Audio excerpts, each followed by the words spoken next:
فایندر تصویری یونیک استار 2500 که مشتری آورده بود برای تعمیر.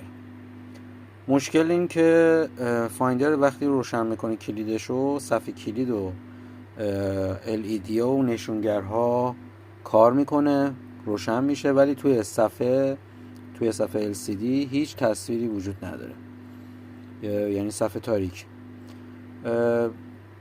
همونجور که میبینید ما حالا باز کردیم و در حال ارزیابی بودیم که حالا فیلم تعمیرش رو من الان براتون دارم میذارم. توضیحش به این صورته که دو قسمت داره این فایندر کلا. یه قسمت که حالا این مینبورد اصلیشه که شامل تمام قطعات هستش که مربوط به قسمت CPU و قسمت های تغذیه و این قسمت ها هستش. یه قسمت هم قسمت بورد کیبوردشه و همچنین قسمت بورد درایور یا همون تامین کننده تصویر و ولتاژ بکلایت برای LCD.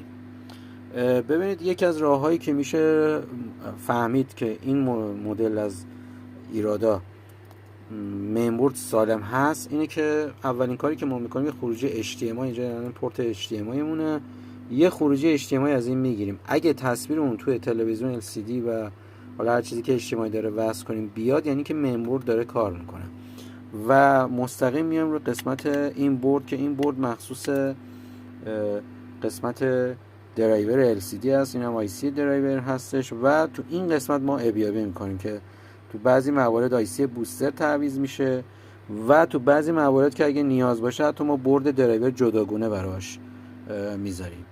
اینم یه نمونه تعمیری بودش که توضیح دادیم در مورد فایندر یونیک استار 2500. ممنون.